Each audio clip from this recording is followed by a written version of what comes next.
Hello, my name is Marcus. I'm the compiler of a collection of therapy quotes entitled 1001 Windmills of the Mind, a collection of quotes taken from what's often called the psychodynamic or the psychoanalytic perspective, which long ago, as I understand it, was referred to by some philosophers as philosophical medicine. Because this perspective seeks to be medicinal in the sense that in order to describe this perspective, we need words. We need ideas, theories, constructs, hypotheses. And in the process of searching for these words, we might start to be able to so-called symbolize, metabolize, one person calls it mentalize, just make something that we don't know about ourselves a part of ourselves again. Right? That's natural. It's not, when there's trauma, too much of who we are gets lost. That's the trauma. It gets put into this bag that we drag behind us the rest of our lives. Robert Bly's metaphor.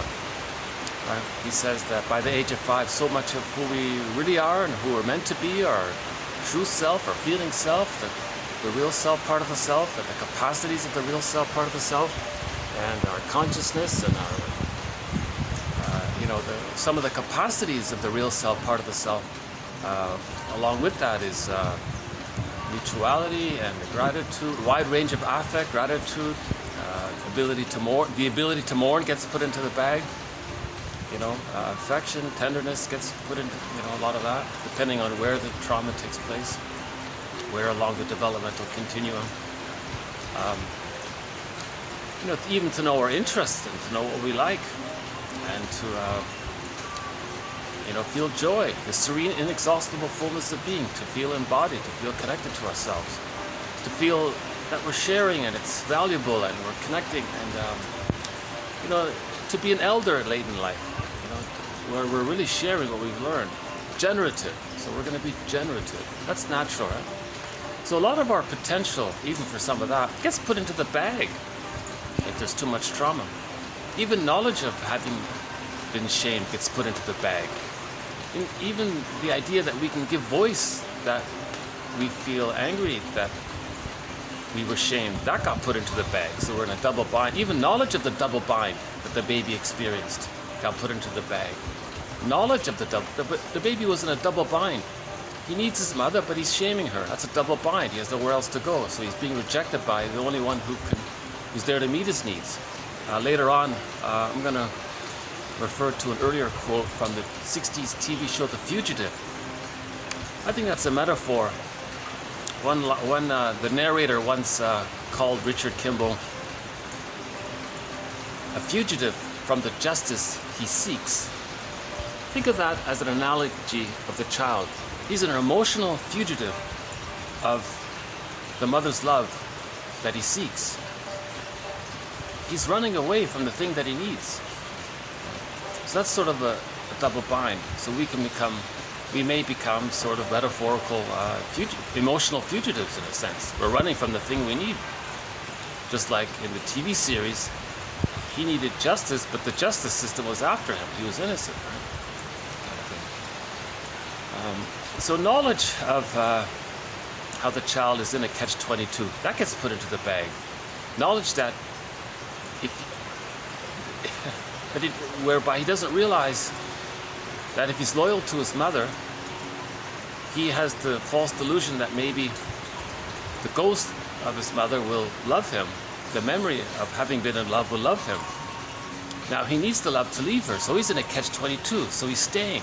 He can't leave. So even knowledge of his catch-22 situation is in the bag. The ability to make links when there's trauma, knowledge of the event isn't perceived. It gets disassociated.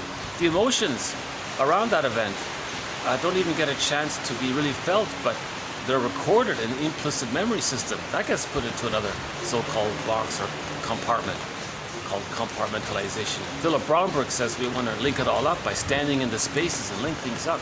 The ability and knowledge about that gets put into the bag. So much of our potential, so much of what we need to heal, so much of the gifts of the real self, the treasures of the real self, that gets put into this bag. Right? That's So one of the Golden Windmills of the Mind Award was given to Roy Lichtenstein's painting called Stepping Out. You can see on one side, the man is devitalized. He's kind of bland, going through the motions. But you can see there's a part of him, sort of, in the painting, there's another side to him. It's very vibrant and alive and excited, and he's disconnected from his second self. So this bag that we drag behind us, so we've been using Robert Bly's metaphor all along. It's sometimes called the shadow self, the secret self, the second self, the unconscious self, the shadow soul, the double self. Because in literature, if you were to take this alter ego, so to speak, all of these qualities of yourself and create a person around all of those qualities of you that you don't know, it'd be like another person. In literature, that's the motif of the double. I think everyone should read that little tiny booklet called The Double by Otto Rank. He explains it there using the story Student of Prague.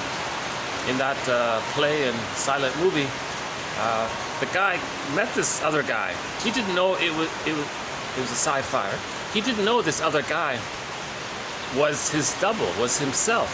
All of that other person represented all of his traits, which the first person doesn't know he has.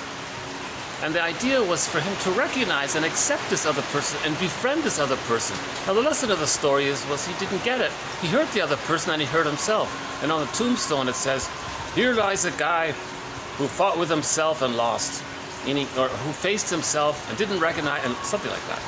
So the moral was to accept our disowned traits. Now how do we know what's in the bag? Well, hold on a sec. Sometimes if you see me distracted, it's because either the staff is doing something or there's a guest. I think because of the rain, they're going to readjust this room here a little bit. Okay. Yeah, so I guess this is the first time I'm doing an outdoor video in the rain. I once tried to do it with an umbrella. I couldn't manage it. Do you want to take a quick peek at this rainy scene here?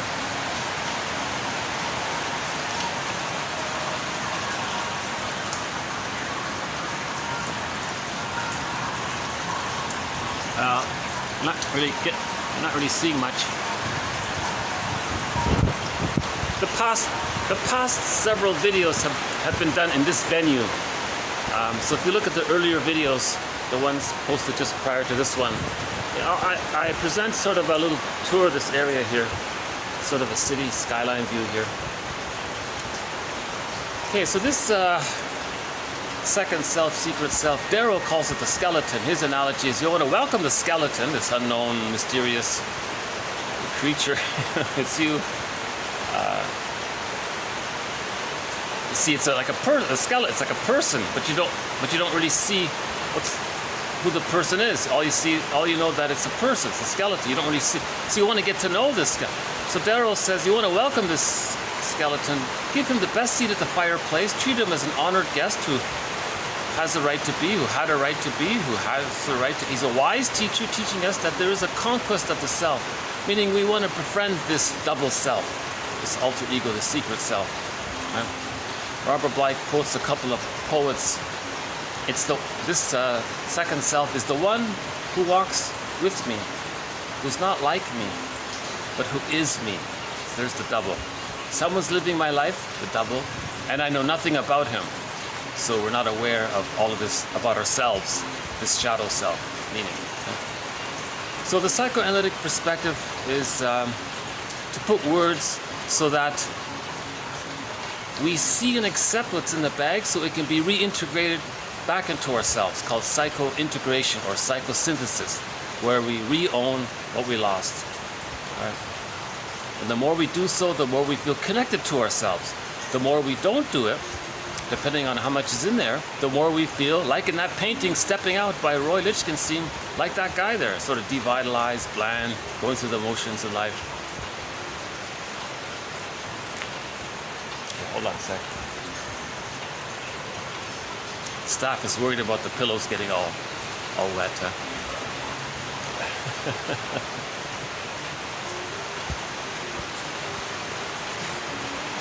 This has been a great venue for the past week here. So I think this is my 7th or 8th video so far in this rooftop. I'm on the 28th floor of a hotel, and they have this little outdoor area that sometimes it's quite busy here. I can't do a video. But sometimes it's kind of quiet. Okay, oh, a whole bunch of people here.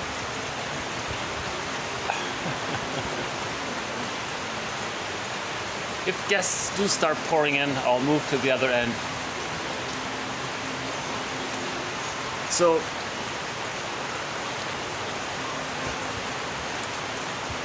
that's just a part of the introduction to 1001.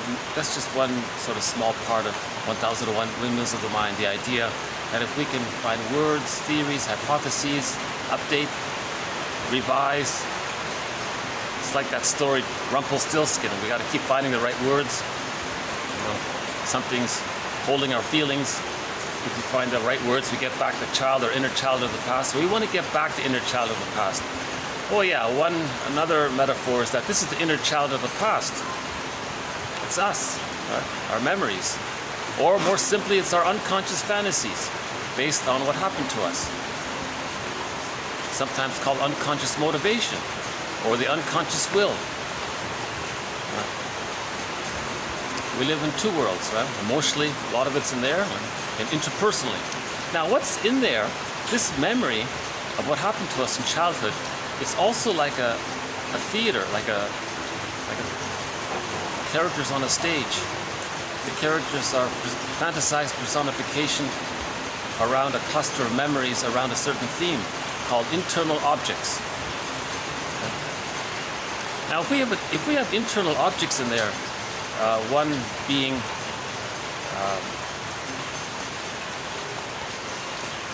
they're pretty active here. Oh, I hope they're not going to kick me out here. Yeah, there is a little bit of a drizzle here. Let's see. Is it okay if I stay here? Yeah? Okay, great, thanks. Yeah, okay.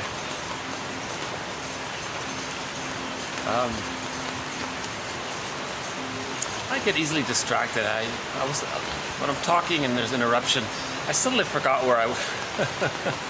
That's a symptom of the dissociative dimension of my childhood trauma. So that's sort of a therapy goal within myself, to heal this sort of dissociative trait of mine, where I easily daydream and forget things, and to be absent-minded, and highway hypnosis, missing your stop.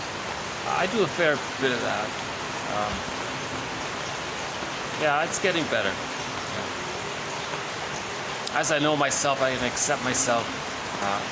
I'm less absent-minded. Okay.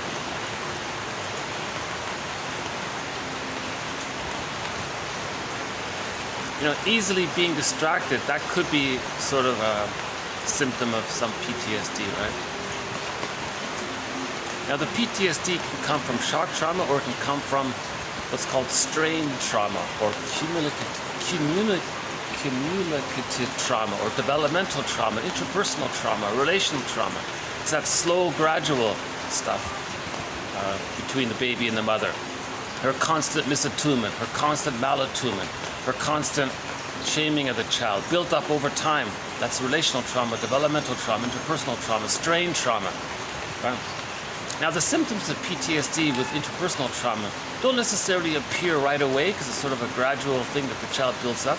But suddenly at midlife, the person can feel a little more irritable or impatient or something. Now the symptoms of PTSD kick in. It's called delayed onset. So the shock trauma, there's no delay of the onset. It's right there. Sleep problems and all these things. But when there's a strain trauma that the child experiences over time, it kicks in later on. That's called the delayed onset of the trauma. So a person at midlife experiences a loss that can trigger the original losses and the strain. Now the person has PTSD. So we won't go into this topic here. We have a thread in this area. There's a thread on complicated grief. So back to what might be in this unconscious bag. What is this theater? What is this CCRT, core conflictual relationship theme? You know, what is this internal model look like? If there's lots of trauma and the baby had to use splitting to relate to the mother, and that's not resolved, then in the internal theater there's goddess and demon in there. Right? The splitting is still being used, represented by the fairy tale mythological motif of splitting, of goddess and demon, representing the psychological pattern of unresolved splitting. Remember, myths and fairy tales describe internal dynamics. They're true on the inside. They're soul stories describing trauma. Myths and fairy tales describe a traumatized psyche, actually. Because the main motif is splitting. The main psychological pattern is splitting, expressed in the motif in all of these myths and fairy tales where there's a goddess and a demon. Yeah.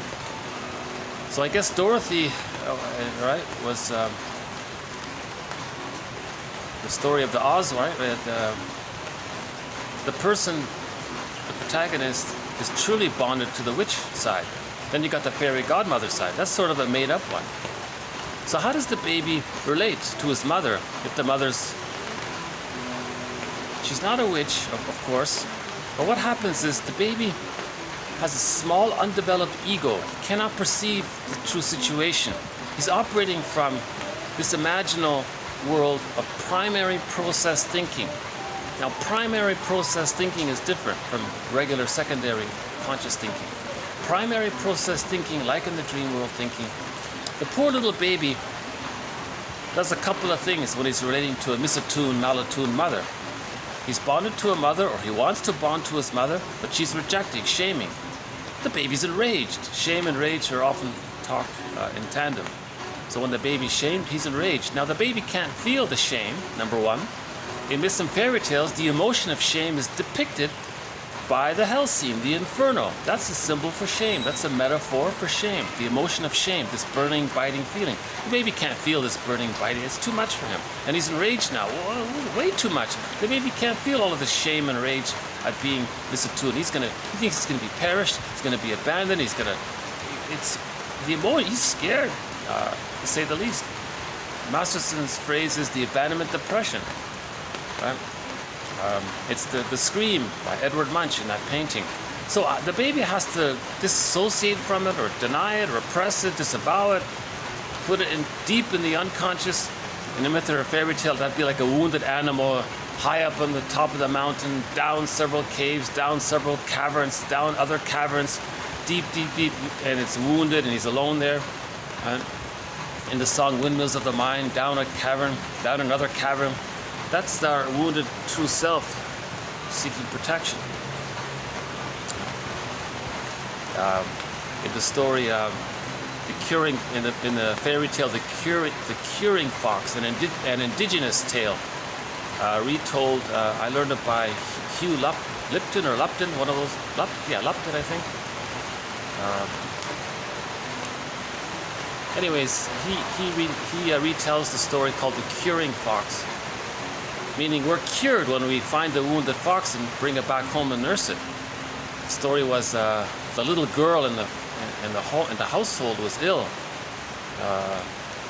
Duck Egg, the wise old woman, told the guy, "You got to go deep in the forest, find this wounded fox. Don't hurt it," because he's like a hunter. "You got to bring it home and nurse it. Then the daughter will be saved."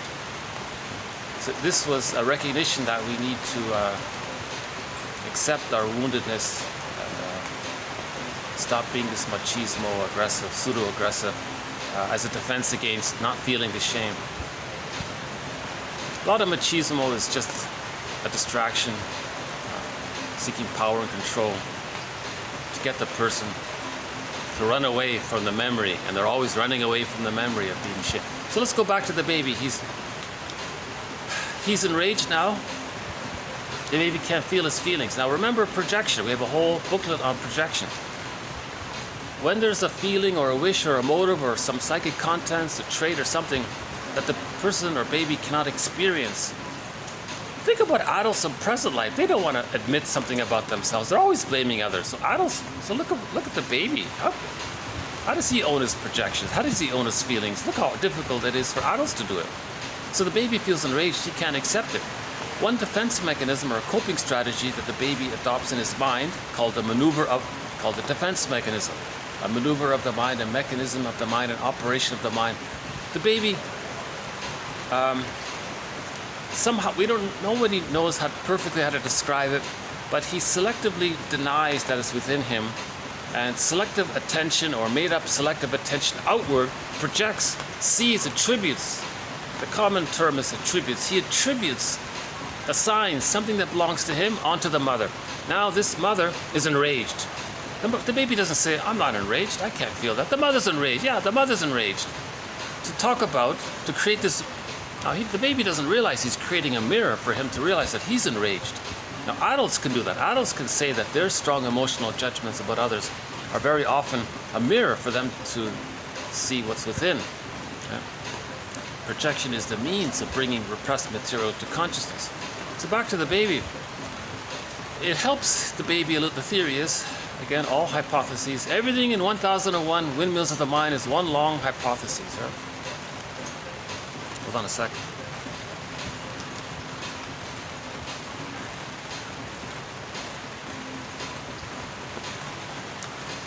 Okay, hold on a second. What were we talking about?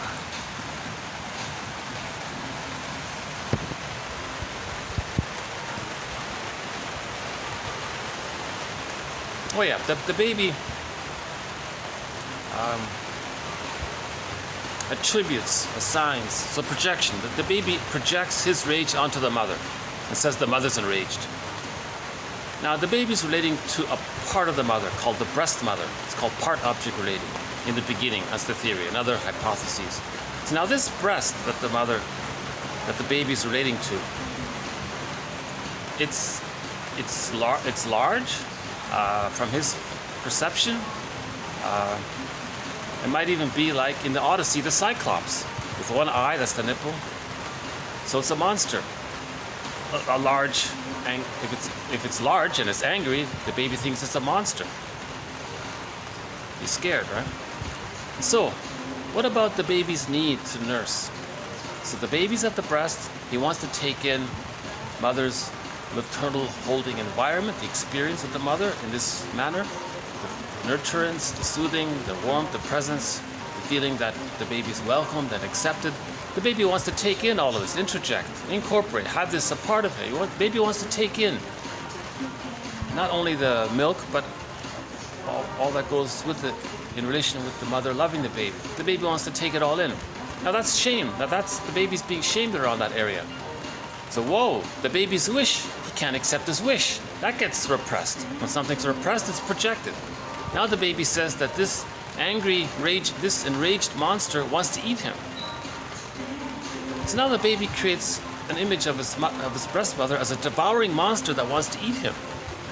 So that's primary process thinking. The fairy tale world, right? Alice in Wonderland. The baby's sort of in that kind of world, right?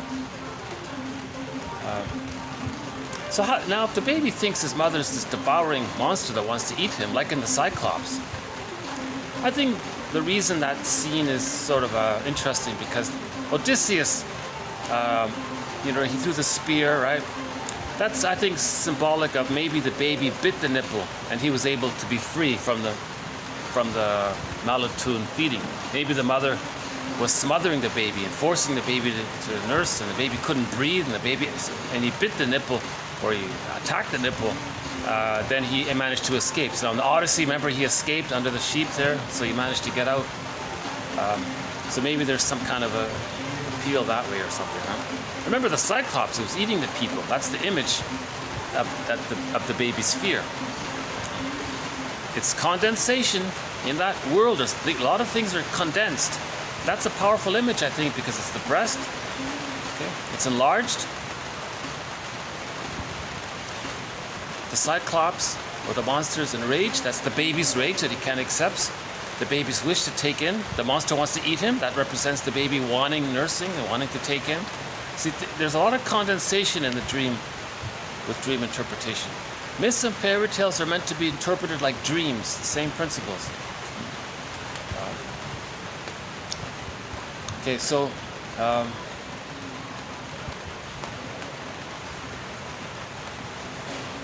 so now let's go back to the baby. If he thinks his mother is this devouring monster that wants to eat him, how does he just survive? What does he do if he's so terrified of this so-called mother that he believes is going to try to eat him? Right? Hansel and Gretel, the witch wants to eat the people. There's a book called So the Witch Won't Eat Me. You know, Dorothy Blosh or something. So what does the baby do? What does the little baby do if we forgive the baby for thinking this? Absolutely. So from the baby's perspective, he has to have this coping mechanism where he attributes his rage and needs onto the giant. Remember, the baby's perception is he's tiny and helpless. This mother's this giantess in the nursery. So we can forgive the baby for making these mistakes. So from the baby's point of view, he's relating to a devouring monster that wants to eat him. Like it's some fantasy adventure story, or the guy's running from a monster or something.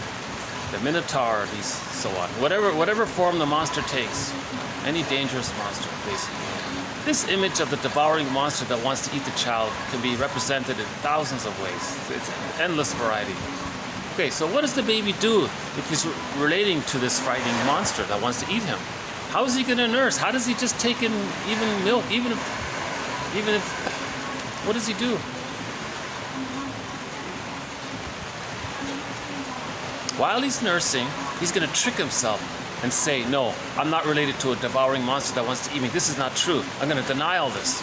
So he not only denies his feelings and needs, he denies the projection of them. And he denies his imago of his mother. He denies it all.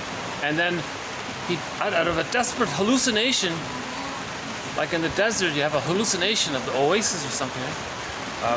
The baby hallucinates a goddess breast, a savior breast, a divine ideal breast, supreme, heavenly, wonderful, fairy godmother, whatever form it takes.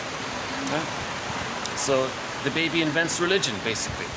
He invents a goddess-like character, this perfect, lovingly, all-caring, knows you, sees you, unconditional, always there for you, you got it, this kind of what the baby should have, right? Unconditional love from the mother. He makes it up. Now he fantasizes that he's relating to the ideal breast. Now, if this doesn't get sorted out by the age of 3, if the love with the mother doesn't outweigh the shame, that's going to be in the template. That's going to be stuck in there. That's going to be a problem later on. I'll explain in a minute why. Now, a baby may temporarily engage in this desperate maneuver of the mind called splitting. But let's say by the age of 3, the mother corrects her ways, changes her ways, and provides more love, attunement, than frustration, whereby the love outweighs the frustration.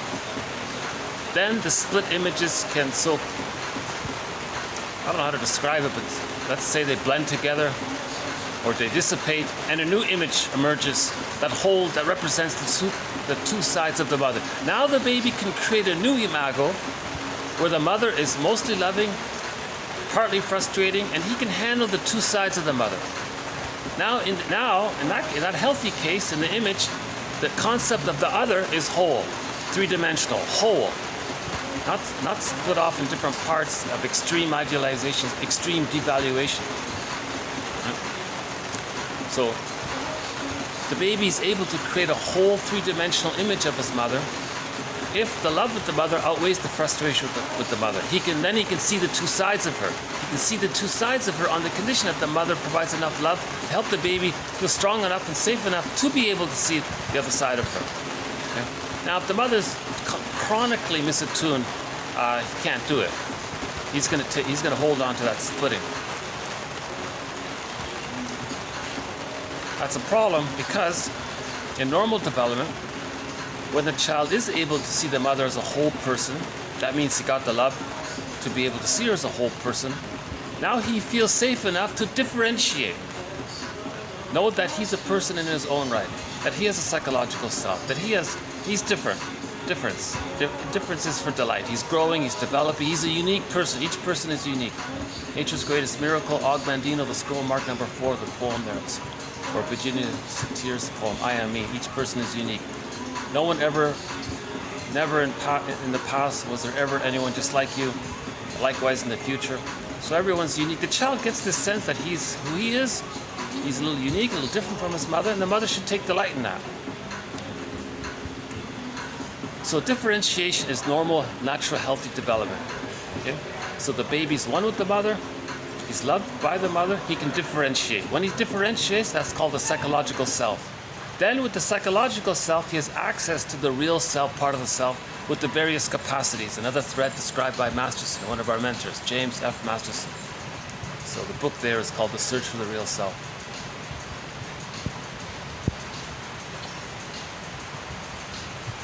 So, if this differentiation doesn't take place and the splitting is still going on in there, goddess and demon image, that means differentiation doesn't take place. So splitting means the person doesn't differentiate because they're still relating to, they're still fused with a negative mother. In this hallucination that it's not true, and he's relating to a goddess mother, and he's still using splitting. You can see this when people have over-idealized opinions about somebody. 3 seconds later, they have this overly devalued opinion about them, and they don't even notice the difference or something. They don't care about the difference. They think they're separate people, or emotionally like that. So splitting is a problem because splitting precludes differentiation. If differentiation doesn't take place, that means splitting precludes access to the real self. Now, one of the capacities of the real self is that it allows the person a wide range of affect, aliveness of affect, needed appropriate affect. So if a person needs to mourn losses, they have that resource within to do so. So splitting precludes mourning. That's Rinsley's quote. Rinsley, Masterson's buddy. They wrote an article, a very good article together, and they wrote on similar ideas together. No, they wrote, actually, the story is, they wrote separate. They didn't know each other at first, but they were sort of writing about the same things. And then they discovered each other and wrote an article together. So that's a good article, the one they co-wrote together, Rinsley and Masterson. Rinsley has, I think, 2 books. Masterson has like 15 books or something. Masterson's one of our mentors. So, but Rinsley's quote is good. Rinsley says splitting precludes mourning, as just explained. Now, think about it. If a person never mourns losses in life, that can lead to complicated grief, aggravated grief, prolonged grief, the derailment of the grief process. That can lead to chronic sorrow, emotional burnout, chronic fatigue, emotional fatigue, soul loss, nervous breakdown, etc. Now the person, that can lead to, as one person, oh yeah, the delayed onset of PTSD. Now they can have PTSD because the loss triggered the strain trauma from childhood. Now the person has PTSD. That can lead to, as one person said, to becoming a curmudgeon late in life. Not an elder. No way. They're still projecting. They're doing 2 things. The curmudgeon is doing 2 things simultaneously, or they flip back and forth, or they do it simultaneously, or they act one and feel the other and flip it around, act the other and feel the other. They're doing 2 things, either differently or separately. One, they've identified with the aggressor. Okay? So back to the baby. If the baby's being shamed, that means the mother is emotionally unavailable. The Fairbairn says the more unavailable the mother is, oh my God, the more the baby needs her. Even though he's being shamed by her, the more he's got to use splitting, the more he needs her. He's got to figure out, right, to keep the attachment. So he's stuck in the tar pit of a negative symbiosis with this shaming mother. He can't do it. Another defense mechanism, the ultimate, I guess, from the one of the severe a very desperate defense mechanism the baby adopts is he becomes the mother. He forgets himself. Okay? So his true self becomes the hungry, enraged, empty part self. Sorry, it's not Kernberg. I thought he said it. It's Elizabeth Howell. That's her phrase. So the true self becomes the hungry, enraged, empty part self. He identifies with the aggressor. Now, what does he think about the aggressor? She's a goddess. She's great. So he thinks he's so great. He denies that she's refusing. Now, what's going on? He identifies with the aggressor. There's this innate drive for healing. He wants to communicate what happened to him. So, he'll see, in later life, he'll see his hungry, enraged, empty part self onto others. Now, the others are safe, non-threatening, substitute others, however it is that they're safe. Often, this prejudice can come from there. If a newcomer is in town or something, they have no resources, they're poor or whatever. So if someone's disadvantaged, you feel safe around them. If someone's the therapist, you feel someone, your family member, you feel safe. However it is, if a sister, however it is, you feel safe with that person. You're then going to see your hungry, enraged, shamed self onto them. The person identifies with the aggressor.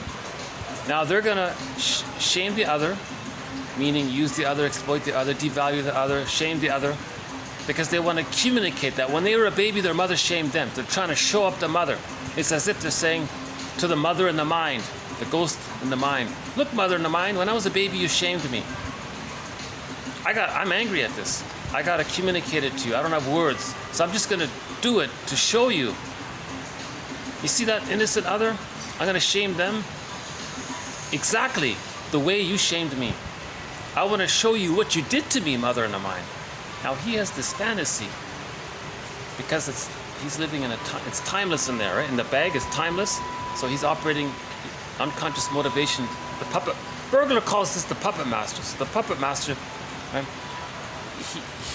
He wants to say to the mother in the mind, change your ways. Don't you see how angry I am? Don't you see how terrible it is what you did to me? You see how bad I am to others? That's what you did to me. Don't you feel badly for being so bad to me, mother in the mind? Now he's talking to a ghost. It's not going to work. Nor is he going to... It's as if he might have the fantasy that the mother in the mind, this ghost, will go, oh my God, I got to tell his mother what happened. The ghost flies out of his head, travels to where the mother is, tells the mother what happened, make her realize her mistake. She picks up the phone and starts apologizing, and they start crying and healing, and things change. And that's not going to happen. Nor are the two going to travel back in a time machine to the nursery, to the crib, to the nursery, change the past, let the mother provide a secure attachment style, provide the love that the baby needs. The baby gets his psychological self, hop back in the time machine, come back in the present, and they feel who he's meant to be. It's not going to happen. But Burglar says the simplest thing is he's trying to show up the mother, express his anger at the mother. Now, if he projects his mother onto the world, he may be rude to the world to show up the mother. So that's called a negative magic gesture. Because if he's rude to the world, he wants everyone in the world to see how bad his mother was to him. Because he's going to do to the world what his mother did to him. So he's trying to show his mother up. Somehow, some way, he wants to show the world, himself, his mother, his family, his friends, people around. He wants to show up the mother. He's trying to express his anger at his mother. The baby's enraged at being shamed. So he wants to express. Maybe he thinks he's going to embarrass her in public. I don't know how exactly theory. I don't know fully what Burglar was thinking about this theory. But Burglar, another one of our mentors, Edmund Burglar. Vastly underappreciated author. Oh my God. No video on him on YouTube. No audio, no interviews, nothing. Zilch. But apparently he was like the #1 guy in the 50s. You know? Him and Dreikers, I think. a couple of others. Mahler, yeah, Margaret Mahler. Another one of our mentors, Margaret Mahler. In the next video, we'll have a good quote from Margaret Mahler coming up. So Burglar, 24 books, 300 papers. One of his topics is the negative magic gesture. Several of the topics in 1001 Windmills of the Mind are from Edmund Burglar. We have a thread on his theory about infantile megalomania, negative magic gesture, what he calls psychic masochism, an interesting theory, and a couple of others.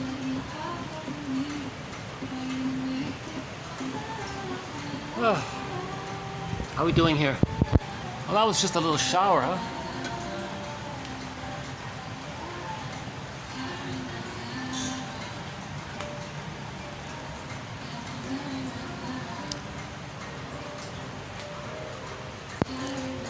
So where were we? Hold on a sec. My computer,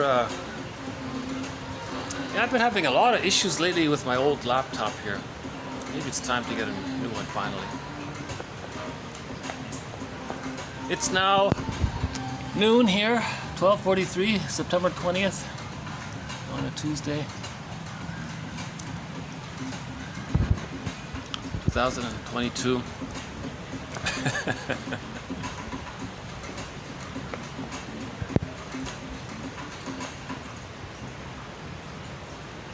So in the next video, we'll talk a little bit about Margaret Mahler. She's the one that provides the theory about separation individuation. She says that the psychological birth of the child doesn't automatically appear with the biological birth. So the baby, quote, metaphorically hatches when he's born biologically. It's like one egg, the womb was like an egg, he hatched out, and that took place in a few seconds. The baby enters into a second womb called the extended womb, called the stage of social symbiosis, the stage of undifferentiation, meaning the baby doesn't know where he ends and his mother begins, the stage of fusion. Right?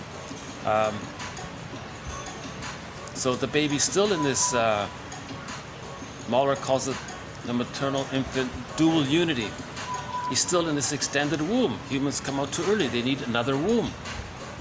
So the baby has to enter into this psychological egg. If he's loved during the first 4 to 5 months on average, then he can hatch out. Now this hatching out is gradual. He differentiates between 5 months and 30 plus months, right? 36 months on average. So there's a whole process about this, right? If the child doesn't enter into the psychological egg, if he doesn't merge with his mother, that can lead to some very challenging personality patterns. The bully pattern, the Iago pattern, the hostile, provocative attachment style. Karen Horney, her version is the aggressive vindictiveness pattern, because they're trying to force someone else to be the breast mother. They're trying to fuse with someone else. Now, if the baby does merge with the mother, but it's negative, that's the narcissistic pattern. He can't get out. The baby has to get out. He has to hatch out of the egg.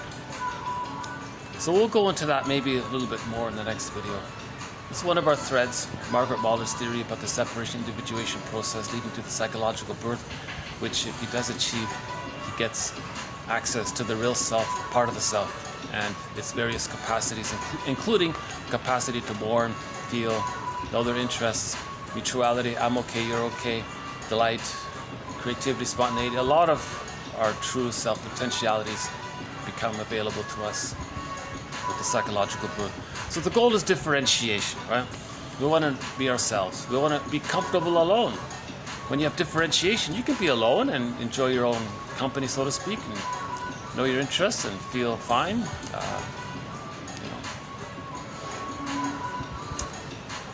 A couple of videos ago, there was a quote by somebody who says, if a person can't stand being alone,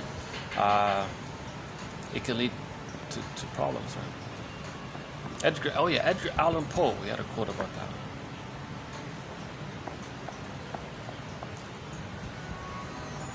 Okay, let me unfreeze my computer here. Hold on a sec. After I do that, we'll begin with today's quotes here.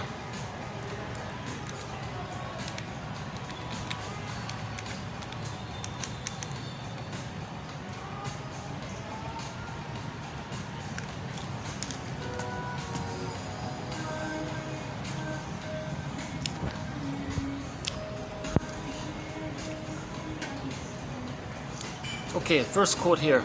Let's just jump in with our quotes here. Okay, the first one here. The narcissistic personality is one in which the self is the primary and almost exclusive object of the individual's affection. The object of my affection is my reflection. Okay. So there's Narcissus. Right? I don't know if you can see it. Hopefully you can sort of see it. So that's Michelangelo's version. He's looking in the pool of water and he sees his reflection. The object of his reflection.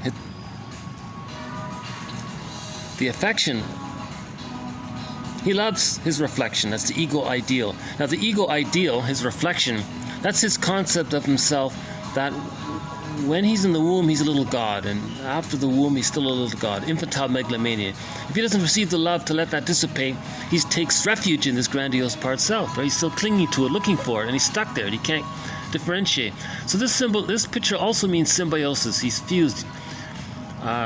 His fusion needs to get met, and he's still looking to complete his symbiosis. And he can't do it, and so he's stuck there. Right. So again, another version of it is here. Let's see, is that a little better? Yeah, sorry if it's not showing up too well. So again, the baby thinks he's a little god. This continues up until the age of 18 months. If there's trauma before 18 months, all he has is that memory of him being a little god. Now that memory of him, that image of himself of being a little god, he sees in the pool of water. One jargon for this is the ego ideal, as talked about a couple of videos ago. So this quote is just a tag on to that longer quote we did a couple of videos ago on the narcissistic pattern. So this image means he didn't get the love needed to differentiate. Okay? This image means he didn't enter into the psychological egg. Now in the womb, he's in the psychological egg. So he's sort of stuck in this psychological egg area. He can't differentiate. Now remember, narcissist doesn't love or have empathy or care because differentiation provides all that. After differentiation, then the person has gratitude and affection for others and empathy and understanding and care for others. Normal, I'm okay, you're okay relating. In this image here, he only loves his memory of himself as being a god, and everything he does is to close the gap between his shame and his ego ideal. So his slogan is looking out for number one, just cares about himself, who cares about others, and these kinds of things. He's only focused on the trauma of desperately holding on to the time of the Garden of Eden. The unico mystica, the oneness with the mother. Now the mother's a part of him. So when he looks in the water, he sees that part of him. It's the breast, but the breast is a part of him, so he's fused there. And he's still looking for that. So the narcissist, this is sort of what's going on with the narcissistic pattern. A person with a narcissistic pattern, their behavior and attitudes, negativity, of course they're angry, that's why they're negative, right? And they have envy and greed. The greed is because they're constantly looking for things to make them feel important. It never works. They're stuck looking at the reflection. The object of their affection is the reflectioner. So they're stuck there. So they can be greedy their whole lives. It doesn't change anything because it's past that critical time. You know? Back to Michelangelo here. Oh, there. Oh, that's better, isn't it? Right?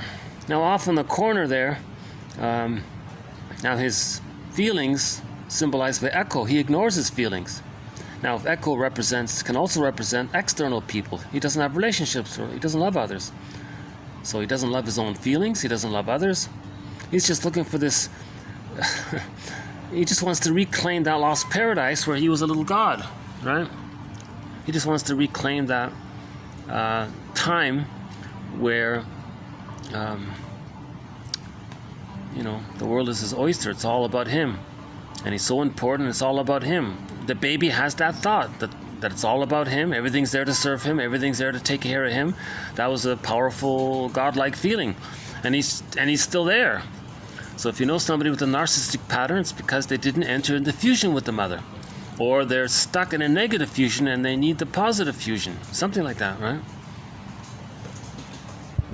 So that's just sort of a quick follow-up to the video we did a few days ago on the narcissistic pattern about the ego ideal. I thought that was a good one. The ego ideal is a continuation of the infantile megalomania, and the person can't let it go because they have nothing else. They didn't get the love to let it go, so they're stuck there. Huh? Okay, next one here. Okay,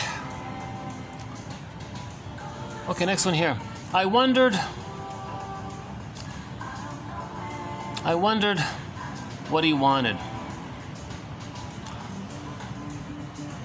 Well, this next one here is going to be, we're going to add a quote to the bully pattern. This therapist here was talking about how he was trying to relate to a person with the bully pattern. And the bully, he was always trying to control everything, control the conversation, he was shaming him, and he was a very difficult, uncooperative kind of person. So this is just sort of just a partial glimpse of what he was talking about. So the therapist said, I wondered what he wanted when he called, because he met him before, right? Whatever it turned out to be, it would be interesting to see how he would maneuver to obtain it without seeking to ask. Fred was up to form. It would appear he was calling for my sake. Finally, I said, well, if you want my help to figure yourself out, all right, I'll help you. But you'll have to be willing to talk about yourself and stop playing all of these power control games. Now, he was very chameleon. If he needed to smooth and shift positions, he could do it. When he was blustering, he didn't, he knew what was happening.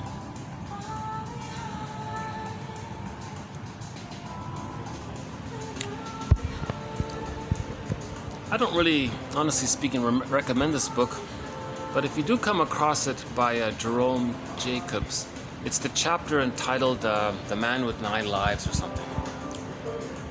In the end, he couldn't help him. I'm not sure if many other therapists would agree with his sort of approach. I think the therapist got triggered by him and he was fighting back with him and he couldn't do it. I post this because it reminded me of the Drykers video. Drykers was able to handle the little bully kid. He didn't fall into the expressions of his problem. He just stayed with the problem that the kid had. So Drykers has a quote. He says, look for the issue, and deal with the issue, not the expressions of the issue. So in that video, if you look up Rudolph, R-U-D-O-L-F, Drykers, D-R-E-I-K-U-R-S, Drykers, with the U-R-S. There's a 2-part program with him. He talks to the kid's mother, he talks to the kid, and he talks to the kid's teacher.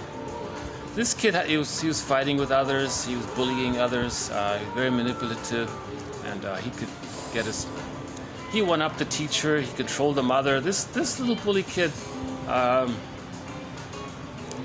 the shrink pointed something out interesting, because I think the viewer might even be charmed by the kid and even like the kid, but the kid is doing some horrible things, Now, in all fairness to the kid, why is the kid like this? That wasn't really explained. Why did the kid become like that? That wasn't explained. They were just trying to talk about don't fall for it kind of thing. And the best thing you can do is no individual can help him. He says the family system has to be healed. He's an expression, a symptom of a problem with the general family. So family systems theory. If you want to heal that kid, that family has to have a council, family council, where everyone gets into the habit of everyone talking about what's going on. And the circle activity, the talking circle, becomes a new maternal holding environment, right? And maybe the child can be supported, because it's unlikely for him to fool everybody in the group. He will for a while, but if people keep talking and talking, it finally doesn't work, right? So Drykers was the guy who helped promote group therapy. And people with the bully pattern, when they enter a group, there's bound to be others in the group that don't buy it. You see, so group therapy, I think they're saying, is maybe good for that. But a bully can always one-up an individual, right? But once he's in a group, it's a little more difficult. But he'll try to take over the group, that kind of thing. A lot of men's circles fell apart because of that, because the groups weren't prepared for that.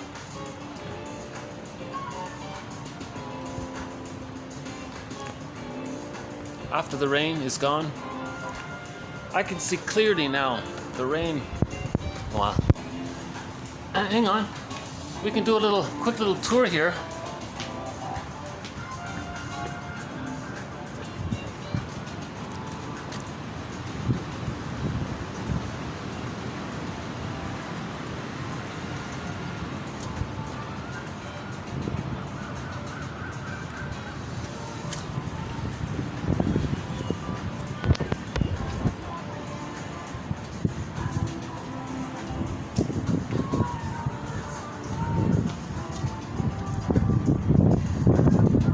How does it look here after the rain?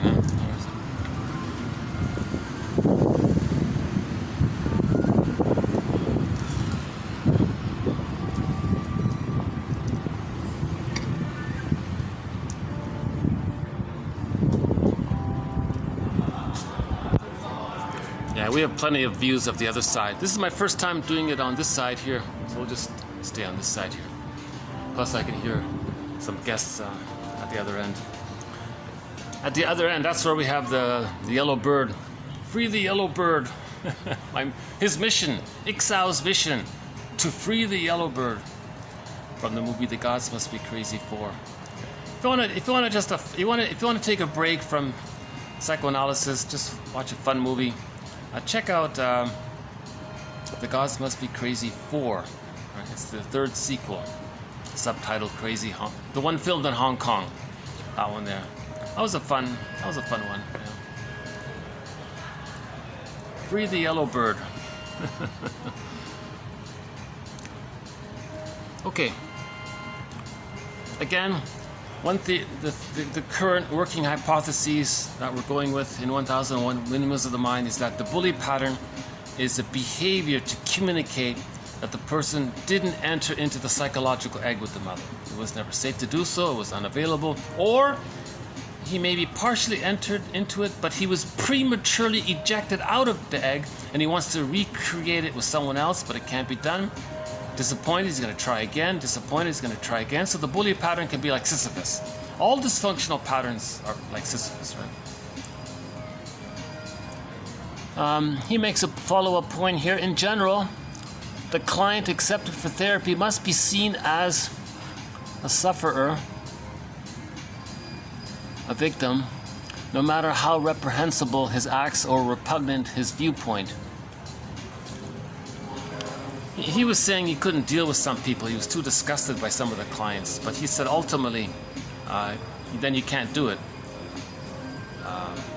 You have to see the client as responding to his trauma, acting out from his, desperately trying to communicate that he was hurt. Hurt people hurt people. Then he's going to seek power and revenge. That's what Dreikers was saying. Now the youngest in the family, they might, some people, for example, the youngest in the family, they might always want to be charming and entertaining and pleasing in that way. The firstborn, he says, usually the very responsible one and all that. The goodest or something.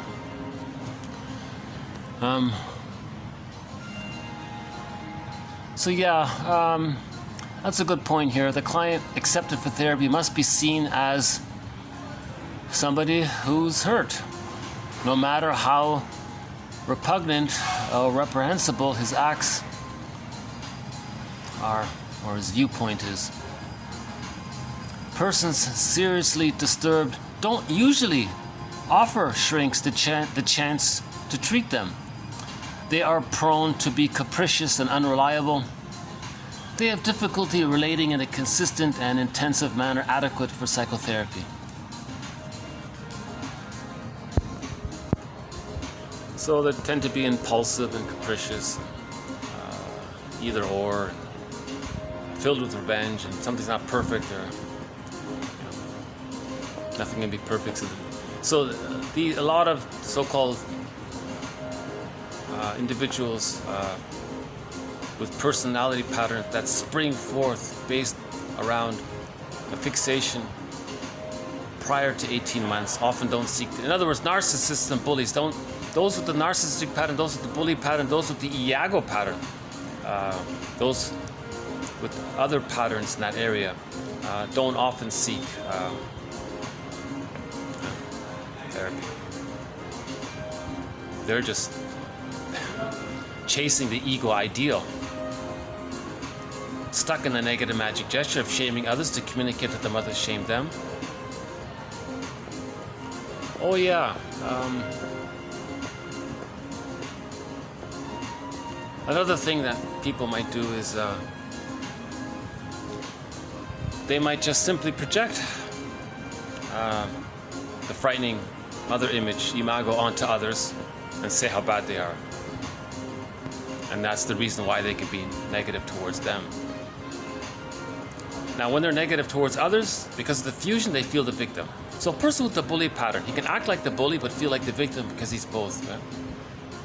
Or he can act like, or something, right?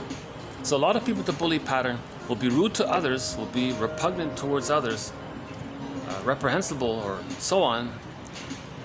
But because emotionally he's fused, his psychic structure, self and other are fused, he hurts the other, he feels hurt and says how that he's the victim.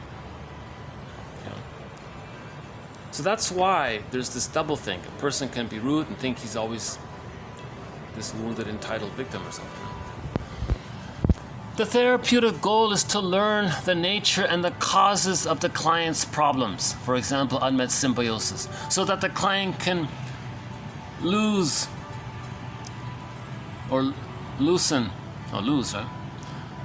his adaptive binds. Okay, dysfunctional behavior, compromise formation, secondary gain, repetition, compulsion, transference, replaying the past and the present. It can't be done, so they're replaying the past and the present, constantly wanting to show up the mother. Lose his adaptive binds and free himself to function in a more self-directed, effective way. That's differentiation. Huh? In other words, put it this way, he says. Progress in psychotherapy is more synonymous with maturation than it is with cure. So psychotherapy is about helping the person to grow up. Mourn the loss of not getting the love they needed, so they need help with that. And then resume the developmental process. It's not about the therapist magically curing the other person. It's about creating the conditions for mourning to take place and for him to resume development.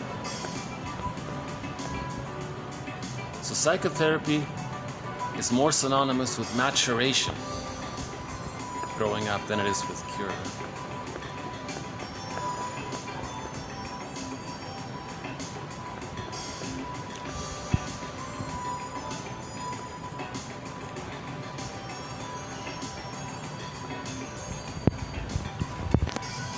Okay, next one here from Michael J. Goldberg. Odysseus is definitely not someone you could call a tourist. Fair enough. What a tourist most of all carries with him to keep himself comfortable is a mindset, a certain way of looking at the world. Okay, so he doesn't want to change. He's sort of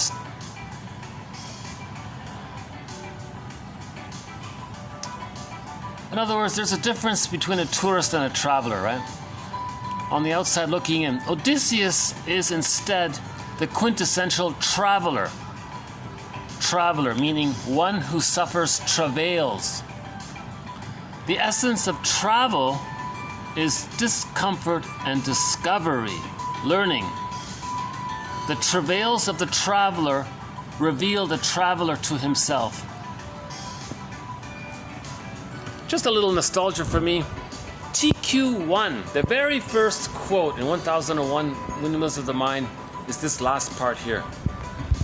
The travails of the traveler The travails of the traveler reveal the traveler to himself.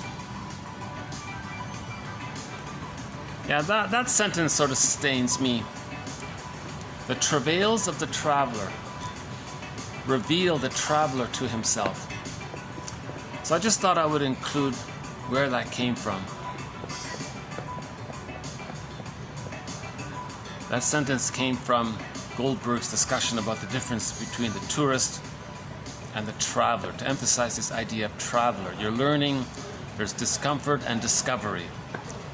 The essence of travel is discomfort and discovery. So the Odyssey,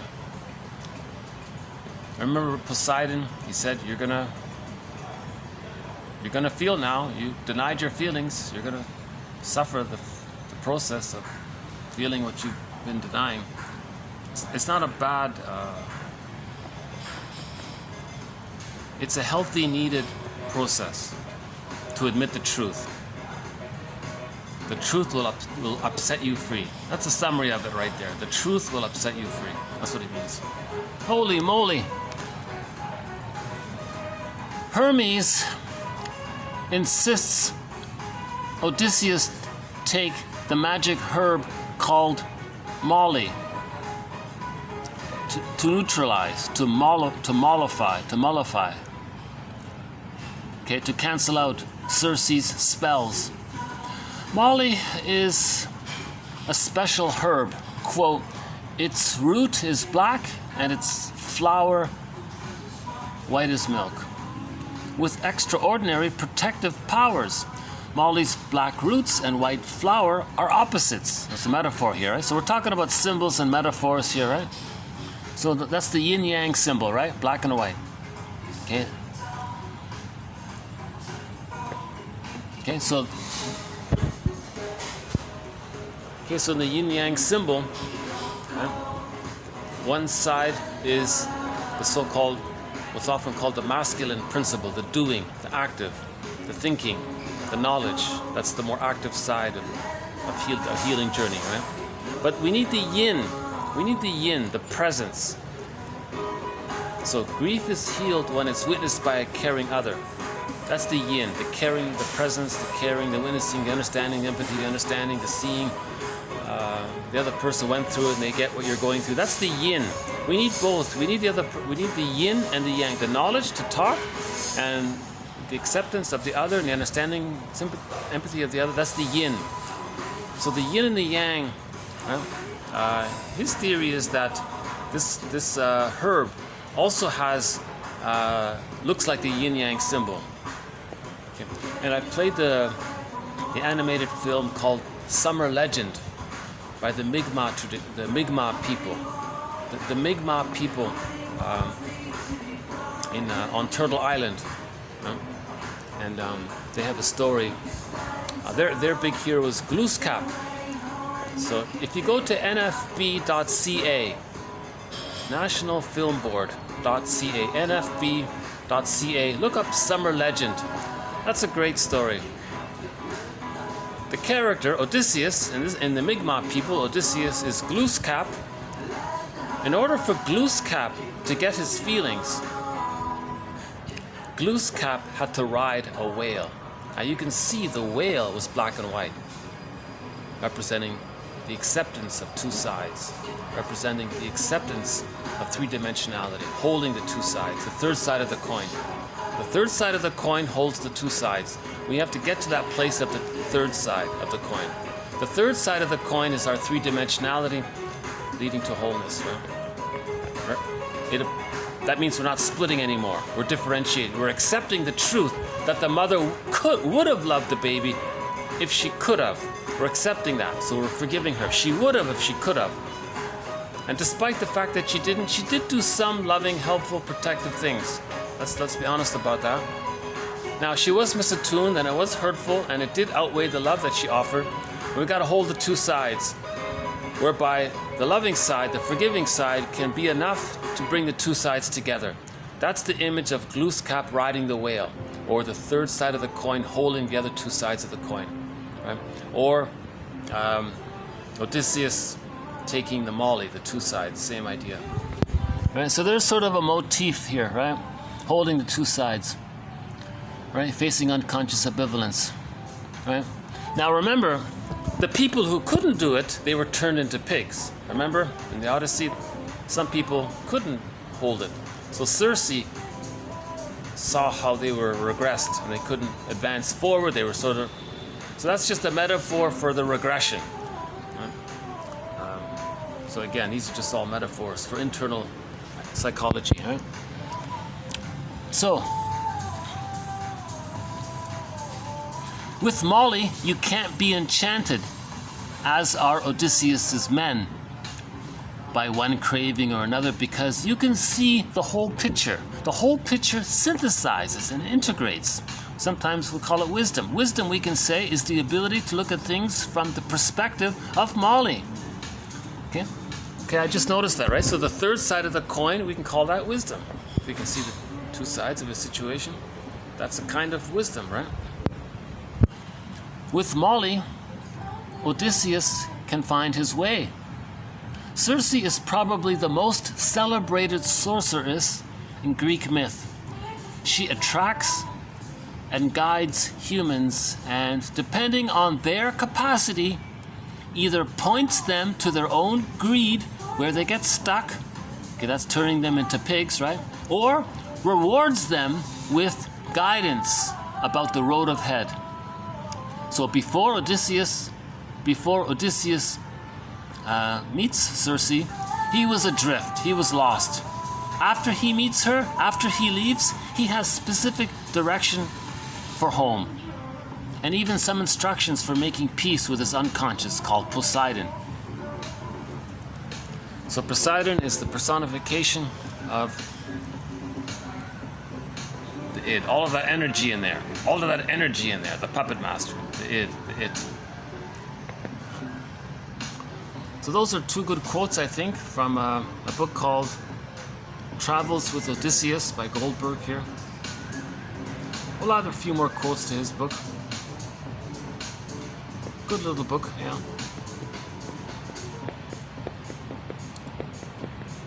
The travails of the traveler reveal the traveler to himself.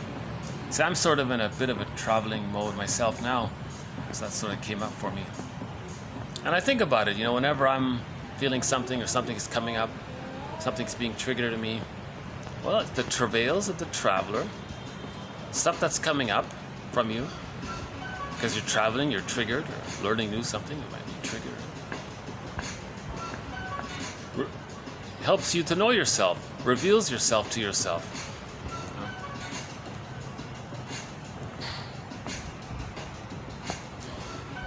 Okay, a lot more. We've talked a lot about Odysseus, so I won't really go into the full story here. So I'm just adding that to our thread on the story of the Odyssey, one of our threads. Again, 50 threads now. This next quote here,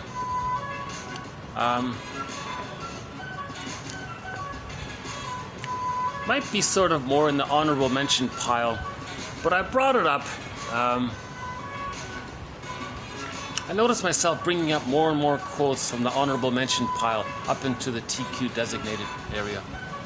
So TQ 2253. Actually, hold on. I think the numbering's off here. 1, 2, 3. So we did 3, right? This should be number 4. Okay, this will be number 4. TQ 2254 by forgot his first name. Somebody named Tiemann. This was just some article some professor wrote.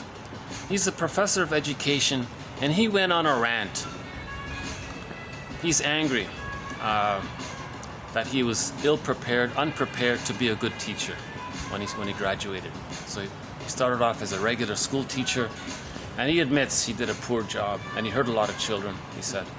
And he feels badly about it, and he's angry, and he's blaming the system to a certain degree. There was nothing in my background that prepared me to ask the simplest questions. Why was I shaming my students?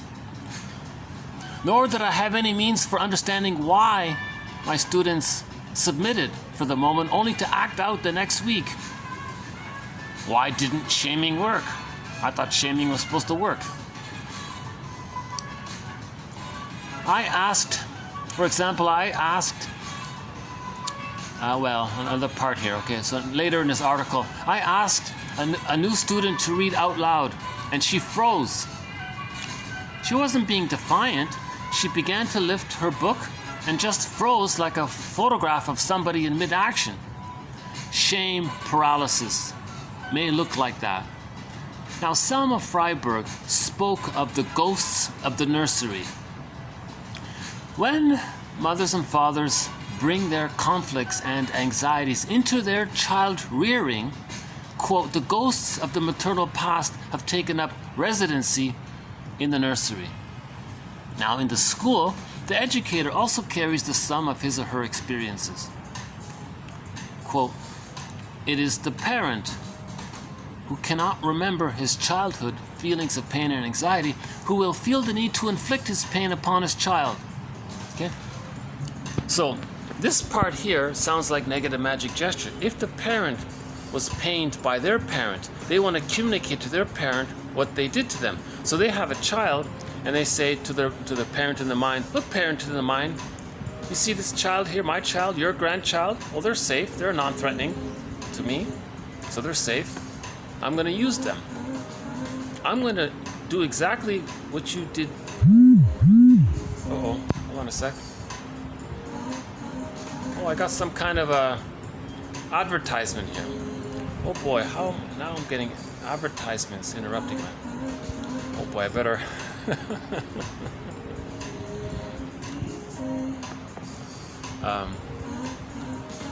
It's trying to sell me something. I didn't read the whole thing.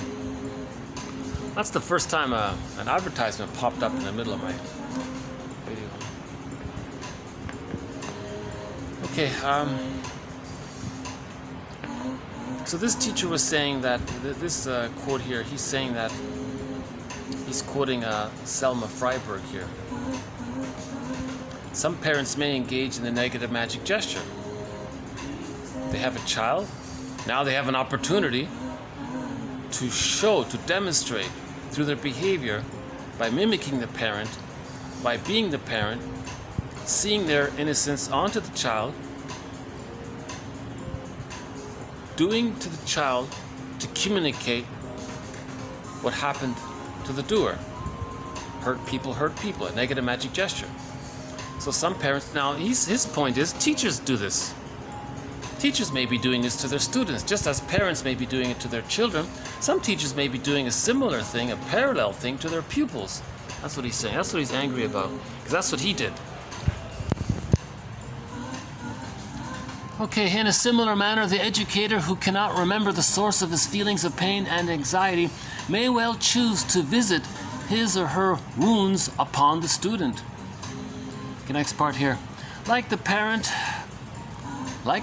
when the educator addresses his or her conflicts and anxieties, quote, the ghosts depart. And the adult becomes, quote, the protector of their children against the repetition of their own conflicted past. Okay, so there he is quoting Selma Freiberg. Okay, lastly, there is little in our training that helps us look into ourselves, to open ourselves to the full range of emotions, to ask about our own motivations, to accept ourselves and all that has made us. In other words, to love ourselves. He's saying there's zilch in the educational system, in the teacher training programs, to help the teachers to love themselves via knowing themselves, understanding themselves, looking at their motivations. What are their feelings? Teach the teachers about Edmund Burglar's negative magic gesture. Teach the teachers about projection, projective identification, identification with the aggressor, family systems therapy, right? Teach the teachers a little bit of psychoanalysis, psychodynamics, right? Oh, okay, I think I gotta move now.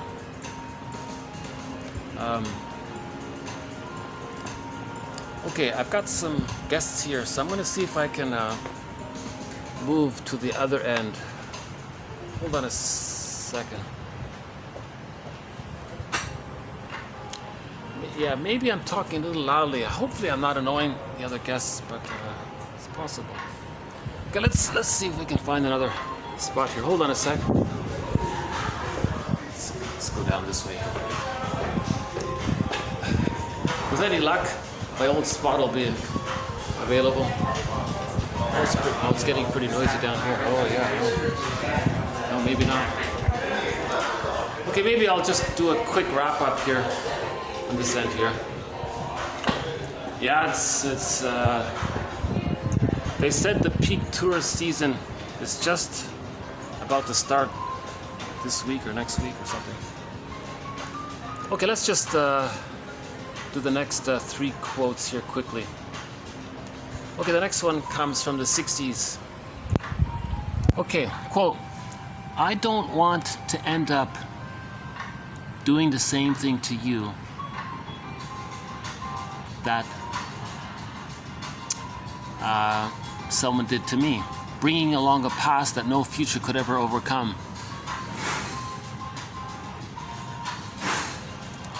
The truth is always coming back at me from a time that doesn't exist anymore." David Kimball, a fugitive from the justice he seeks.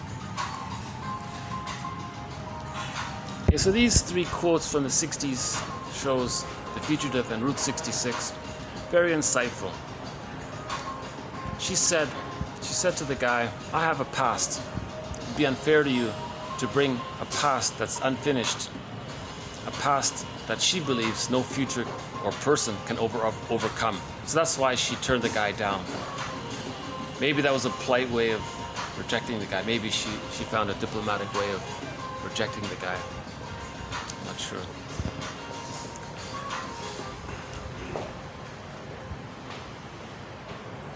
So she said to the guy, no person in the present, no future relationship can overcome her past, because her truth comes back at her from a time that doesn't exist anymore. So there's the repetition compulsion where she's compelled to transfer the past, doesn't exist anymore, into the present to create. So the present is being relived. The past is being relived in the present. The present becomes a new replay or edition of the past. So maybe maybe I could just borrow the idea for a minute. Maybe she's trying to turn down a guy. She says, "I'm going to repeat the past in the present.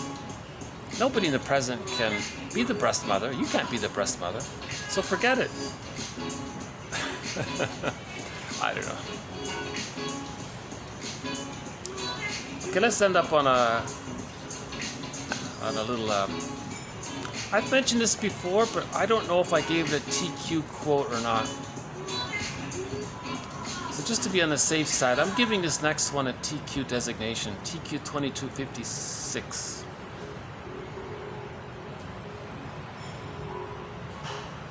I found this helpful myself sometimes. Here's the idea. You say to yourself or you say to others, okay, say to yourself or say to others, quote, "Well, on the one hand, something you're aware of, okay? Conscious reality here, okay? So on the one hand, I'm in this nice venue here. That's conscious reality. And yet, on the other hand, something emotional. Okay? I'm feeling a little anxious that that I'm hearing people in the background and my concerns about maybe contributing to it. So yeah, my piece here is a little off here or something. So on the one hand, I'm in this beautiful place, yet on the other hand, I'm feeling stressed. Okay, so just to acknowledge the two sides of the situation. So very commonly, maybe we can do this. it's a good starting, it's just a good starting point, just to validate something very basic. On the one hand, I'm in this nice venue, and I've done several videos here already, and they've gone well, pretty much. And yet, on the other hand, today I'm feeling a little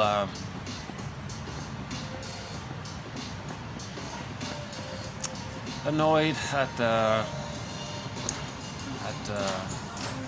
loud talking behind me. I don't know if you can hear it or not. And I'm thinking at the same time, maybe I contributed, because I'm talking pretty loudly as well, so maybe. That's rare. Usually I'm not the one who's disturbing others, but I'm alone usually when I go to these venues. Oh, now things have calmed down. Okay, now that things have calmed down, I'll just start to wind down this video. I pulled up another quote from a TV show. This one's from the 70s, a show called Rhoda. I like this quote. We are all alike. We are all alike, yet each and every one of us is special at the same time. Now, the only difference is we have different ways of showing that specialness. We have special ways of showing how we are different. And that's what makes us all alike. Again. So I remember now, the context was the character Rhoda. She was meeting all kinds of different people, talking to different types of people, interviewing waitresses and interviewing all kinds of people in this restaurant. So after her visit at the restaurant, she felt like she got this aha moment, and then she told her friends, "Hey guys, I had a good experience today. Let me share it with you." Well, let me share the conclusion. Her conclusion of her interviews with these people was this: "Dear friends, here's what I now believe. I believe that we are all alike. At the same time, each one of us is unique. Each one of us is special, but we're all alike. So we're all alike, and we're all different. Because we have different ways of showing how each of us are unique. So we all have different ways of showing how we're unique, meaning each person is going to have some little combination of their adaptation to their defense mechanisms. A bunch of people are going to get traumatized in the womb, and they're going to have to cope with that. A bunch of people are going to get traumatized at the birth, so their personality and coping mechanisms are going to be devised around that. Everybody has little constitutional gifts as well, so those are other factors involved. Some people are going to get traumatized where they don't enter into the egg. So a variety of personalities can come from that, and so on and so forth, right? So we each have different ways of showing how we're special. We're special, but we're showing it differently based on where we're traumatized. And when we're traumatized, there are other factors related to which defense mechanisms we're using. So there's a wide combination of defense mechanisms a person can use. So we want to be familiar with these various defense mechanisms. There are hundreds of them. Right? Not just projection and projective identification with the aggressor, taking refuge in the grandiose part self, negative magic gesture, reaction formation. Not just those basic ones. There are a variety of others. Now, if they're being used within taking refuge in the false self organization, it's going to be harder to notice. There'll be defense mechanisms that mask over other defense mechanisms. That's Edmund Burglar's point. Hence, therapies like the onion theory. So there's this myriad of little combinations of defense mechanisms. Sometimes people make it look like that their emotion is a defense mechanism. So that's the content. So sometimes the defense mechanism and the content flips, and you think the defense mechanism is the issue when it's not. Sometimes you think the content is so things can flip around a bit. Things can be condensed. Now there are patterns which help. Right? The bully pattern, the narcissistic pattern, the BPD pattern, the Iago pattern, the unhealthy 5 on the Enneagram. The Enneagram's helpful. They show 9 patterns there. Goldberg, by the way, wrote a very good book. Michael J. Goldberg. If you want a good book on the Enneagram, read his book, The 9 Ways of Working. I think that's right. He emphasizes the lines, not just the points. So if you're at one point, if you feel like you're often operating out of one Enneagram point, well, look at it from the point of view of it being on a line. Now remember, when you feel comfortable, you move to another point. When you feel stressed, you move to another point. Right? So you have these lines there. So he thinks the Enneagram is more about the lines, not just the points. So that's interesting to highlight this issue of the lines rather than just the points. Every Enneagram, every Enneagram, or most Enneagram authors emphasize the points. Well, this is your point, and yes, if you're stressed, you go to that point. If you're relaxed, you go to the other point. He says, well, okay, focus more on that spectrum of the line, that maybe you're on a line. Something like that. So he wrote 2 good books, The Ways of Working and Travels with Odysseus. I can't find any other material from him. That's all I found. So back to Rhoda. We have different ways of showing that specialness. Then you got to remember that sociological factors influence the personality. The cultural traditions can affect personality. Now and then you got to keep in mind, if people come from cultures, come from lands where the people on the lands are victims of the plunder system. See? Now you got to keep that in mind. If someone comes from a country that's a victim of the plunder system, you got to keep in mind that they're affected by that. So now you got to more empathy there, right? So we all have different ways of showing our specialness based on our individual coping mechanisms, based on the sociological factors that affect it. Part of the sociological factors that affect it is that place a victim of the plunder system. Now, are they the aggressors? If people come from a land that are the aggressors, what are their personalities like? There's an article in the Boston Globe about this, actually, going on a rant about the baby boomers, saying how greedy and selfish they are and all this, how they wrecked a lot of things. Yeah. Actually, I have that quote about that rant about the baby boomers. It's in the honorable mention pile. I'm wondering, should I?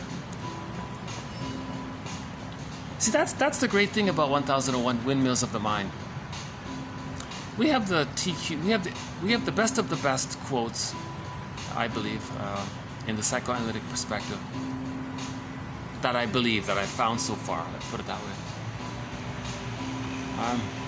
So we now have 2,256 therapy quotes. Now the complete file of 1001 Windmills of the Mind has over 5,000 quotes. So the difference, the other 2,000 plus quotes represent the honorable mention quotes. So that'd be one benefit to get 1001 Windmills of the Mind. Not only are you getting 50 e-booklets, 50 chapters, you're getting a whole bunch of other quotes that in effect constitute another whole book in of itself. You know. Another benefit to get 1001 Windmills of the Mind, something I haven't mentioned, is that on occasion I have to abbreviate the quotes when I post them on YouTube because of space limitations. But when you get the complete file, everything's unabridged. The quotes on YouTube are sometimes abridged a little bit. That's another side benefit. Okay, back to Rhoda here.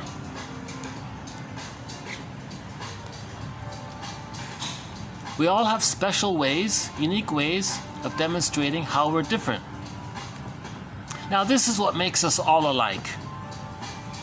This is what makes us all alike. We're all doing it. We're all coping with childhood. We're all coping with coming out of the womb too early. That's what we all have in common. Now, sociologically, there's a whole force there, but collectively,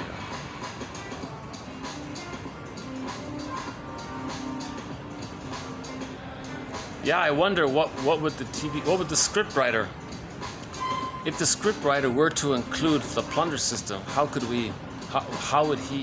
might he adapt this quote? We're all alike. We're all Homo sapiens. Okay?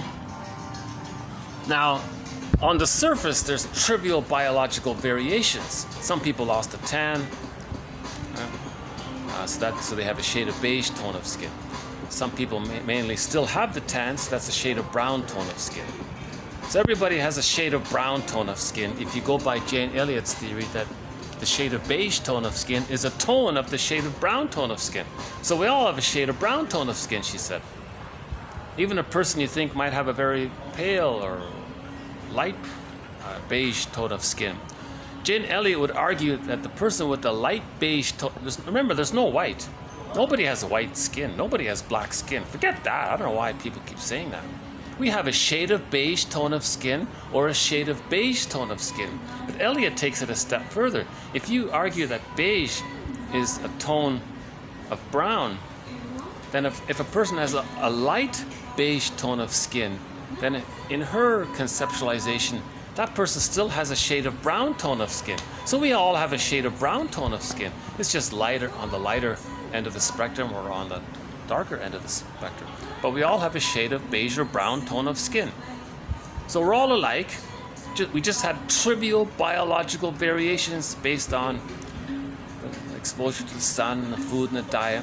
Now the facial features or the size, the height, and things like that, that's based on diet, nutrition, lifestyle over a long period of time, right? But we're all alike. We're all Homo sapiens, right?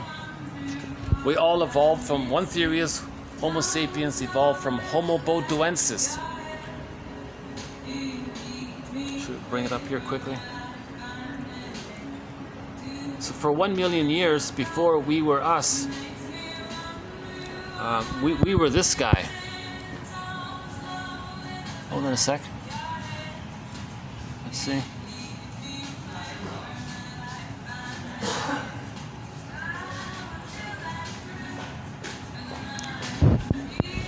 Wow.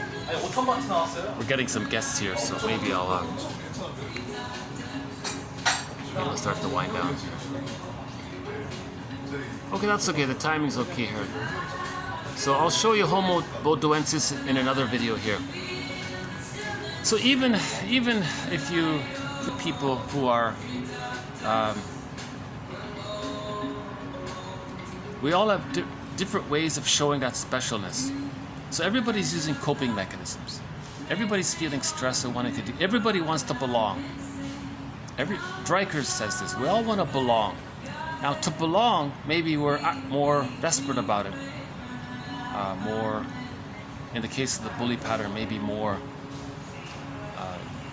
forceful about it. So we all want to belong. That's what we all have in common, and we have different ways of showing it. Okay, let's just close up with our theme song here.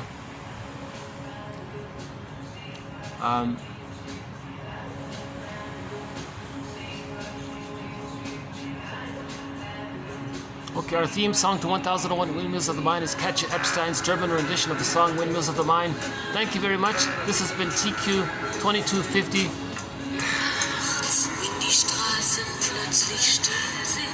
22 51 to 22:56.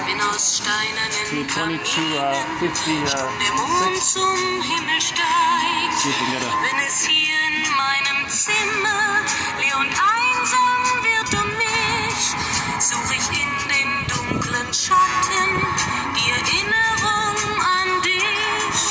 Und ich fühle, wie ein Augenblick zur Ewigkeit gerinnt, wenn das Spinnrad meiner Träume längst zerrissene Fäden spinnt und sich leis zu drehen beginnt, wie sich Mühlen drehen im Wind.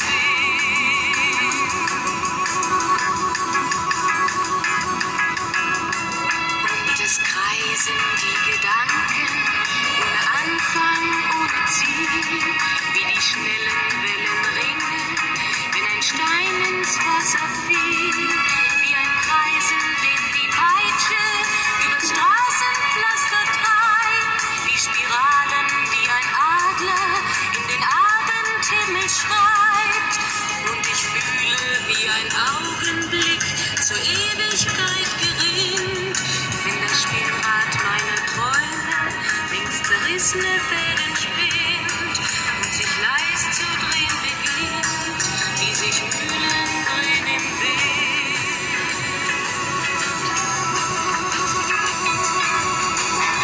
1000 Fragen ohne Antwort, 1000 Fragen ohne Sinn. Warum flog für uns der Sommer wie ein Pfeil so schnell dahin? Hat der Herbstwind gar die Spuren unserer Liebe schon verweht? Wenn erst weiße Flocken fallen, ist es dann für uns zu spät. Sah ich eben nicht im Dunkel deinen Schatten an der Tür, hoffte für ein paar Sekunden, du kämst doch zurück zu mir.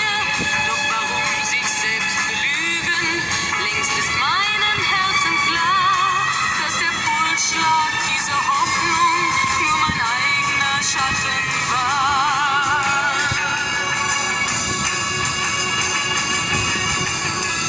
Und ich fühle, wie der Augenblick zur Ewigkeit gerinnt, wenn das Spinnrad meiner Träume längst zerrissene Fäden spinnt und sich leis zu drehen beginnt, sich im Kreis zu drehen beginnt, wie sich Mühlen drehen im Wind, wie sich Mühlen drehen im Wind.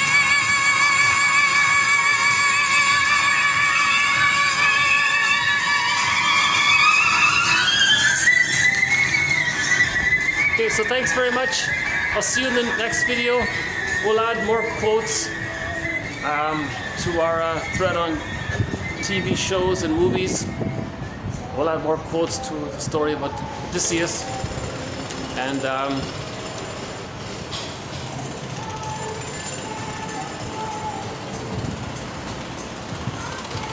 just wondering if there are any other final thoughts. Yeah, about empathy. Yeah, if you run into people, how's the lighting here? Yeah, if you run into people, it's good to remind ourselves this, of that Rhoda quote at the end there, right? We all want to belong, we want to feel connected, and we have different ways of maybe trying to meet our needs, right?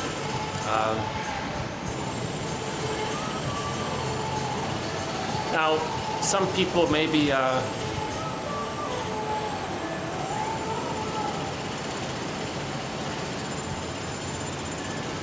are using some ways to connect. Maybe they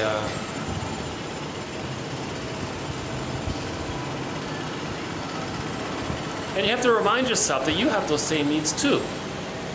You know, like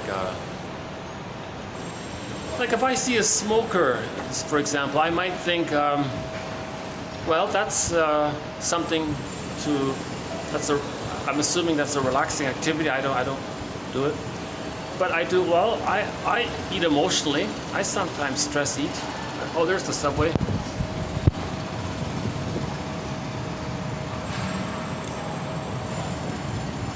So we're alike. In other words, the emotional eater and the smoker and are alike. Now, there's degrees involved.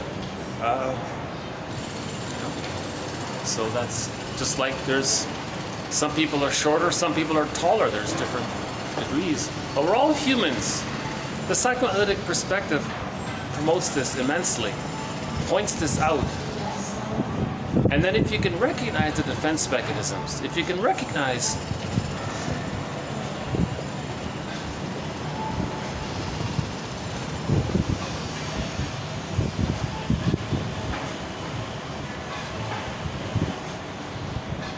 that we're all travelers,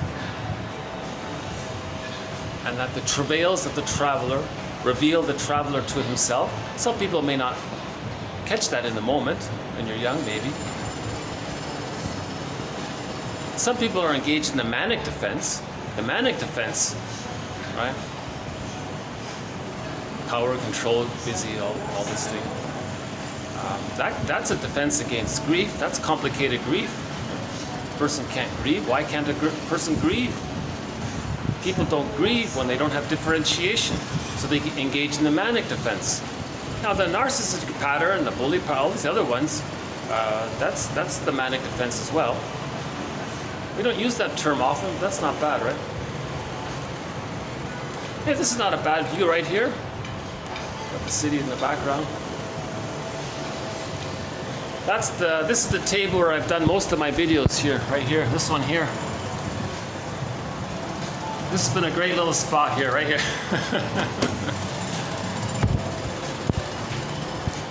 Hopefully we'll be able to do a couple of more videos in this location. I love this venue. This has been a great venue for me. The first videos I did in another hotel, there were constant interruptions. It was over the top. I had to give up finally. I did manage 3 videos in the other hotel. This video has been, this hotel has been good to me, yeah. And the staff, excellent staff here. Yeah, I like this hotel. I had a fantasy actually of, I have to confess, a little embarrassing. I had this mini fantasy that I was some rich guy. I picked up the phone. Yeah, I'm going to buy this hotel. How much do you want for this?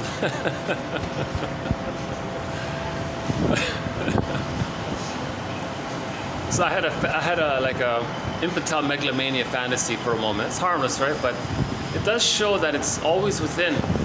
It's never fully resolved, right? Or, as Breuning says, whenever you want some serotonin, have the fantasy of being important, right? You know, like the child imagines he's a superhero, then he's important. That means he's safe, he's going to get serotonin. So I had that little brief moment there where I had that fantasy. I actually had that thought, gee, I wonder who the owner is. Maybe I'll call the owner, pretend we're friends. Hey friend, let me take this off your hands. What do you want? Give me a fare. What do you want? Then I can reserve this whole place.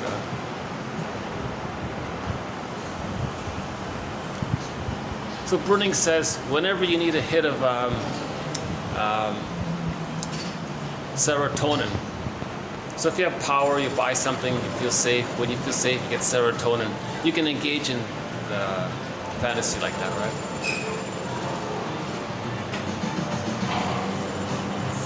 You don't really notice it, but there is sort of a waterway there. I have no idea what that river is, but there's sort of a... So it's just left to the yellow building, and it's in front of that square structure there. There's a waterway there.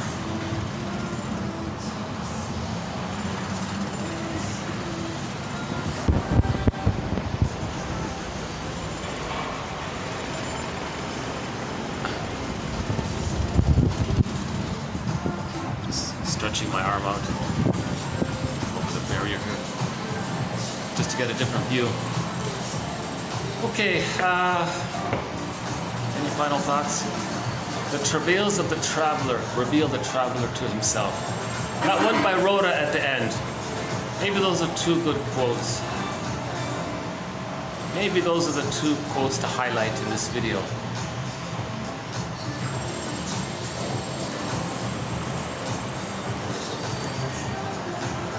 Okay, I know there's something else I want to say, but I think I'm just going to hit the stop button all the same here. We'll continue.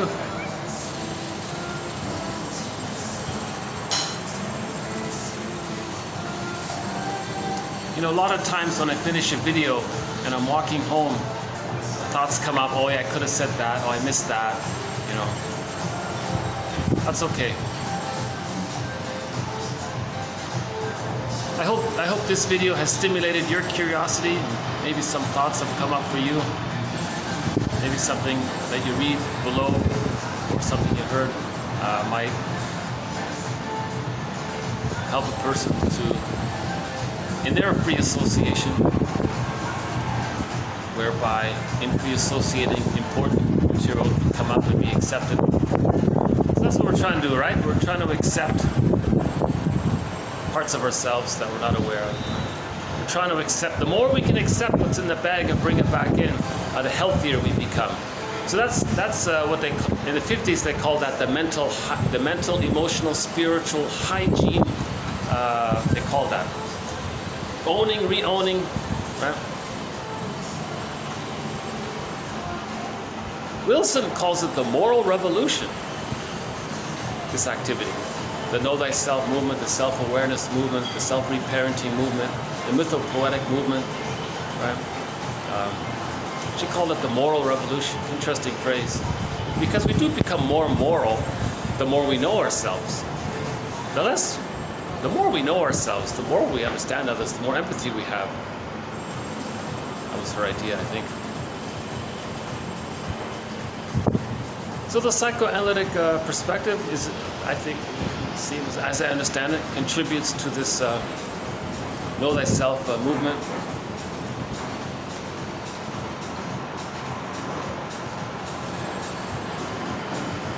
Anything else?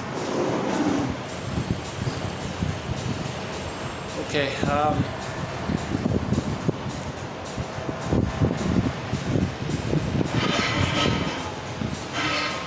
See you in the next video. So stay well. All of the quotes are posted below in each video. There are different ways to get 1001 Windmills of the Mind. One could click through each video, click the See More link, and compile it that way. That's a lot of work. One could go to the Twitter page. That's even more work. You got to type in dates all the time and things don't show up. I don't recommend the Twitter way. Or you click the coffee page link and you can get the complete file. Over 5,000 quotes, excellent collection. So those are the three ways that I know of.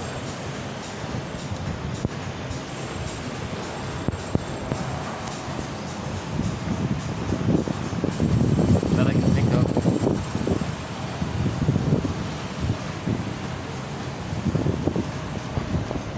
Okay, I'll definitely hit the stop button here. So thanks again. I'll see you in the next video.